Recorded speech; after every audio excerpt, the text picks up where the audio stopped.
하나님 말씀 사무엘상 4장 12절에서 22절까지의 말씀입니다. 사무엘상 4장 12절에서 22절까지의 말씀을 교독하겠습니다. 12절입니다. 당일에 어떤 베냐민 사람이 진영에서 달려나와 자기의 옷을 찢고 자기의 머리에 티끌을 덮어쓰고 실로에 이르니라.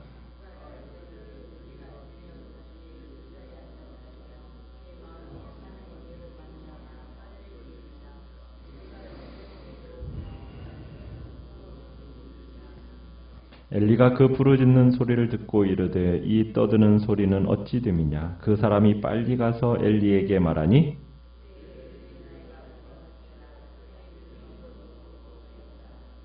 그 사람이 엘리에게 말하되 나는 진중에서 나온 자라. 내가 오늘 진중에서 도망하여 왔나이다. 엘리가 이르되 내 아들아 일이 어떻게 되었느냐.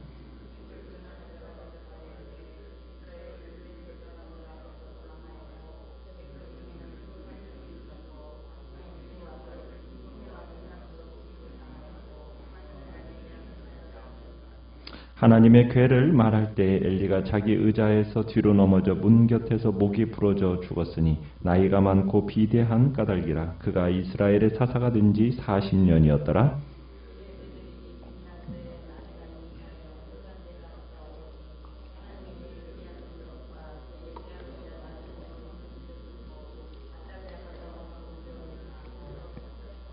죽어갈 때에 곁에 서 있던 여인들이 그에게 이르되 두려워하지 말라. 내가 아들을 낳았다 하되 그가 대답하지도 아니하며 관념하지도 아니하고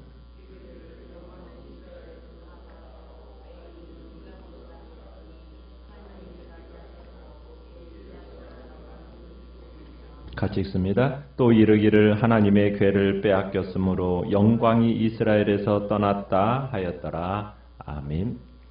오늘 말씀의 제목은 엘리가의 몰락이라는 제목으로 말씀을 나눕니다.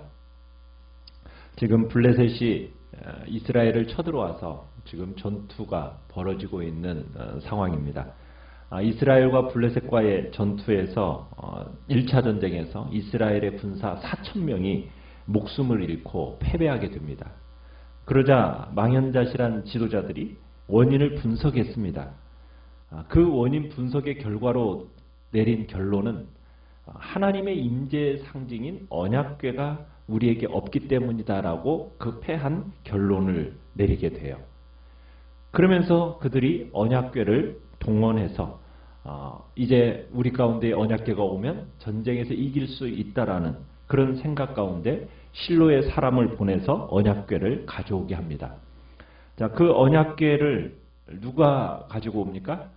그 당시의 제사장인 홈니와 비느하스가 함께 따라오게 됩니다. 자, 언약궤만 돌아오면은 이 전쟁에서 승리할 줄 알았어요. 끝날 줄 알았습니다.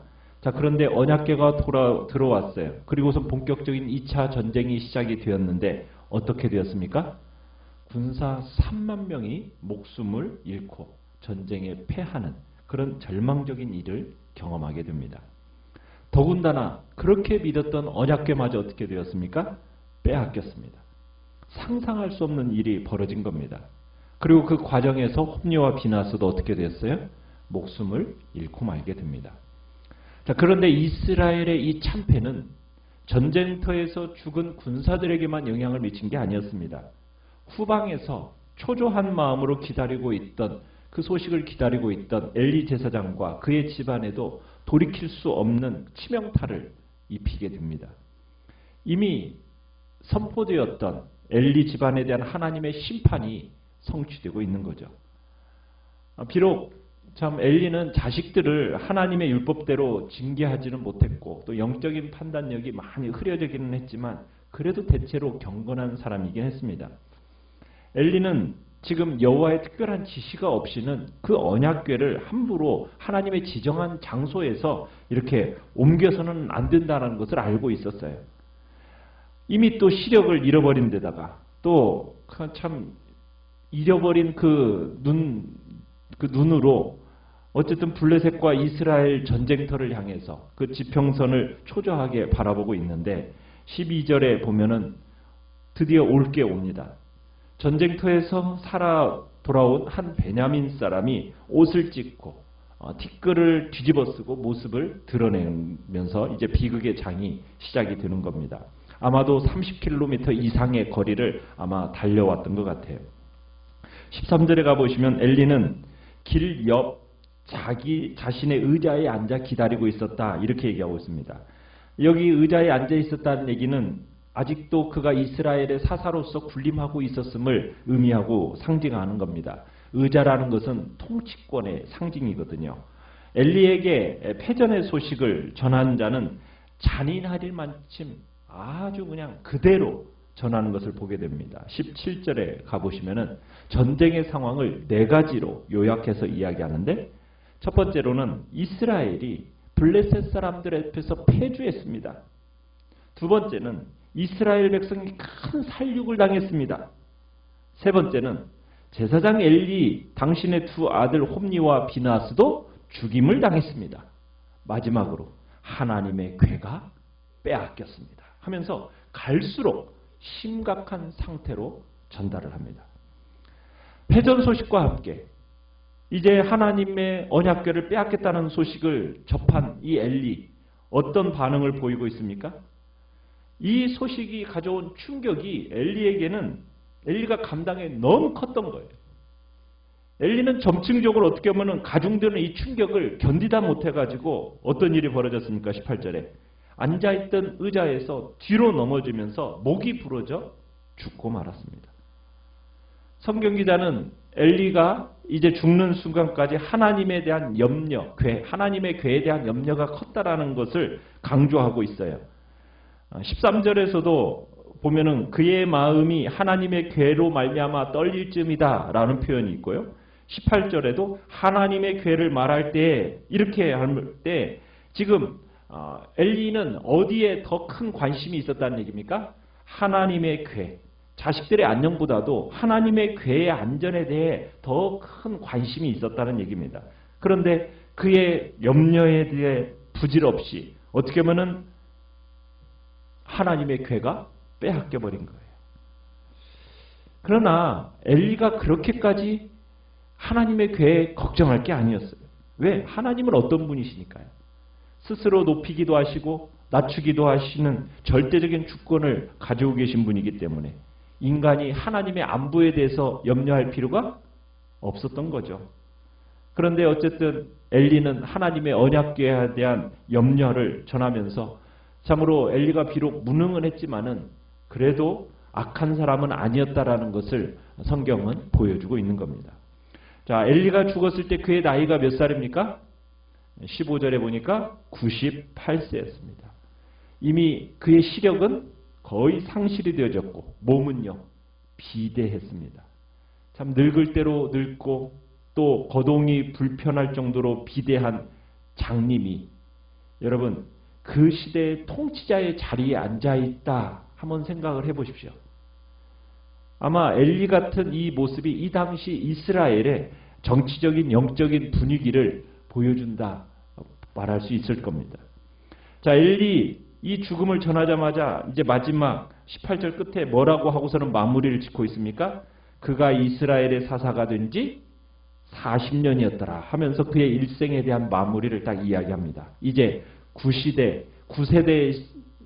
구세력의 그 시대는 이미 이제 마무리를 짓고 이제 슬픔이 있지만은 이제 새로운 시대가 시작되어질 것을 기대하게 만들고 있습니다. 자, 그러면서 이제 이어서 나오는 내용이 엘리의 며느리 비느하스의 아내의 반응에 대한 이야기가 나옵니다. 엘리의 며느리인 비느하스의 아내가 임신하고 있었어요. 그리고 해산을 하려다가 하나님의 궤가 블레셋에게 강탈당한 사건, 그리고 남편과 시아버지의 죽음의 이 비보를 듣고 나서 갑자기 이 여인이 산통을 느끼고 해산을 하게 됩니다. 자, 비느하스의 아내는 충격을 이기지 못해서 조산을 하게 된 거예요. 그가 괴로워하는 그녀에게 이제 옆에 산파들이 이 그녀의 괴로움이 단지 산통인 줄 알고 뭐라고 얘기하냐면 두려워하지 말라. 20절에 두려워하지 말라. 네가 아들을 낳았다. 자, 이에 대해서 이 비느하스의 아내의 답변은 어떻습니까? 아무 대답도 안 해요. 태어난 아기가 아들이라는 거, 딸이라는 거 이런 것에 전혀 관념하지 않습니다. 지금 그리고서는 아이의 이름을 짓는데 뭐라고 이름을 지었어요? 21절에 이가봇이라는 이름을 지었어요. 여러분 이가봇이라는 의미가 뭐예요? 하나님의 영광이 떠났다는 얘기죠. 그러니까는 하나님의 영광이 이스라엘을 떠나버린 이 현실을 원통하게 생각하면서 아이의 이름을 이가봇, 하나님의 영광이 더 이상 없다, 하나님의 영광이 이스라엘에서 떠났다 하면서 이가봇이라고 지은 겁니다. 자신의 아들을 이가봇이라고 이름 지었던 이 엘리 며느리의 비통과 탄식을 우리가 온전히 이해하려면 여러분 하나님의 영광에서 여러분 하나님의 영광이 완성된 회막, 출애굽기 마지막에 보면 완성된 회막에 임재했던 그 장엄한 사건을 우리가 생각할 필요가 있어요. 회막이 완성이 되어질 때 그곳에 뭐가 임했습니까? 구름이 가득 차면서 하나님의 영광이 그 성막 안에 가득 찼었거든요. 자, 그런데 그 하나님의 임재를 대표하는 성물인 이 하나님의 궤가 이방 민족에게 빼앗긴 거예요. 그것을 받들 제사장들은 어떻게 되었습니까? 다 죽었어요. 모실 제사장이 없어져 버린 겁니다. 그래서 그녀는 하나님의 영광이 이스라엘에서 떠났다 이렇게 지금 생각하고 있는 거예요. 그 중에서도 하나님의 궤가 빼앗겼다는 이 사실 때문에 더욱더 하나님의 영광이 이스라엘에서 떠났다고 생각을 하게 된 겁니다. 여러분 우리가 사무엘상 1장을 펼칠 때 우리는 사무엘의 탄생으로 말미암아 새로운 시대가 도래했다라는 어떤 상징적인 것을 보았다면 오늘 본문에서는 이가봇의 탄생과 함께 구시대가 막을 내린다라는 것을 우리는 보게 됩니다. 한나는 아이가 태어나자 사무엘 무슨 의미예요? 하나님께서 나의 기도를 들어주셨다 하면서 기쁨으로 그 아이의 이름을 사무엘이라고 지었다면 오늘 본문에서는 한 여인이 이제 갓 태어난 아이에게 이름을 지어주는데 뭐라고 이름을 지어줘요? 이가봇. 하나님의 영광이 떠났다라고 하면서 절망과 슬픔의 이름을 지어주고 있습니다. 어떻게 보면 한나와 이 비느하스의 아내와의 그 여인의 극명한 대조를 이루고 있는 거죠. 우리가 엘리 가문의 세 남자 정말 실망스럽게 짝이 없는 그런 자들이었어요. 그에 비하면 오늘 이 비느하스의 부인은 매우 신실한 신앙인이었다라고 우리가 생각할 수가 있어요. 왜냐하면 이 여인의 슬픔이 복합적입니다. 남편도 죽었습니다. 시아버지도 죽었습니다. 시아주버니도 죽었습니다.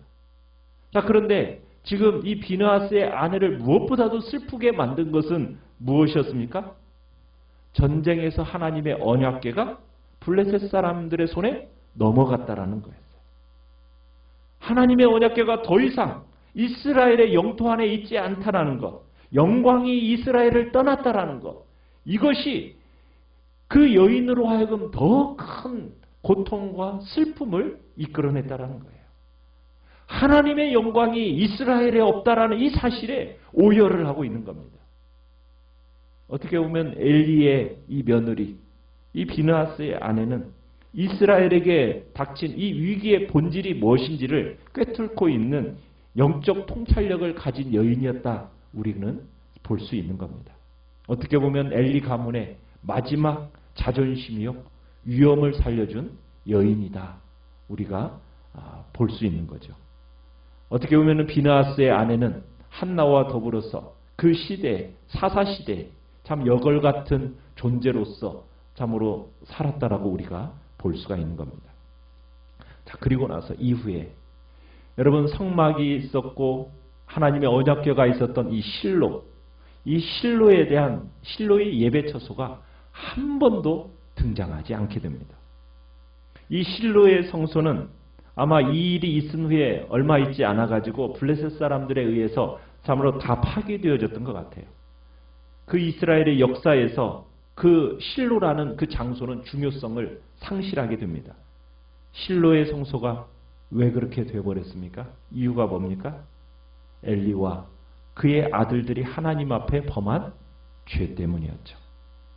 불순종으로 말미암은 결과는 정말 참담한 일을 초래하게 된 겁니다. 여러분, 하나님의 심판이라는 것, 하나님의 심판이라는 것은 더디올 뿐이지 결코 공허한 말이 아닙니다. 우리는 이 사실을 정말 깨닫고 중요하게 생각해야 됩니다. 우리가 잘못하면 흔히 그런 생각을 하게 돼요. 잘못했다고 해서 심판이 곧바로 우리가 일어나지 않잖아요. 그죠? 그러니까 하나님이 경고를 해도 그 경고를 어떻게 여깁니까? 그냥 무시하고 쉽게 지나가 버린다는 거예요. 엘리가의 몰락은 우리에게 이런 면에 있어서 시사하는 바가 매우 큰 거예요. 하나님은 선지자를 보내서 경고하셨어요. 선지자만 보내셨습니까? 아니죠. 철모르는 그 사무엘의 입을 통해서도 멸망을 경고했어요. 그런데 엘리는 그 경고를 어떻게 했습니까? 무겁게 받아들이지 않았어요. 몸이 비둔한 만큼 그의 영적으로도 게을렀다고 볼 수가 있는 겁니다. 이것이 엘리가의 몰락의 원인이었던 거죠. 우리는 죄인입니다. 실책할 수 있습니다. 넘어질 수 있습니다. 죄악을 저지를 수 있습니다. 그럴 때 여러분, 무엇을 우리는 붙잡아야 됩니까? 하나님의 경고를 붙잡아야 됩니다. 잘못하면 하나님은 분명히 우리에 대해서 곧바로 징계로 가시는 게 아니라 먼저 어떻게 하신다고요? 말씀으로 하시는 거예요. 이야기를 하시는 거예요. 그러면 우리는 어떻게 해야 돼요? 들려주는 그 경고를 붙잡아야 되는 거예요. 그리고 어떻게 해야 됩니까? 회개해야 되는 거죠. 그게 우리가 살 길입니다. 그게 절박한 심정을 소유한 자의 모습이라는 거예요. 그러나 엘리는 그렇지 못했어요. 하나님께서 선지자를 통해서 사무엘의 입을 통해서 말씀을 해주셨지만 엘리는 그것을 그냥 무시하고 너무 영적으로 게으르게 행동하다가 온 가문이 몰락하는 그런 자리에 가게 된 겁니다. 오늘 우리도 하나님 앞에 불순종하는 삶을 살 수 있습니다. 그때 하나님은 우리에게 말씀으로 경고하십니다. 그러면 우리는 그 경고의 말씀을 어떻게 해야 된다고요? 붙들고 온전한 회개의 열매를 맺어내야 하는 것입니다. 그것이 우리가 이 땅에서 하나님의 은혜를 누리며 살아갈 유일한 길임을 알고 오늘 한 날도 주님의 은혜를 사모하고 불순종으로 인한 실패를 경험하지 않을 수 있도록 주의 은총을 기대하면서 오늘 이 시간에도 결단하며 나아가시길 바랍니다. 말씀을 생각하면서 기도하시고요. 기도하시고요.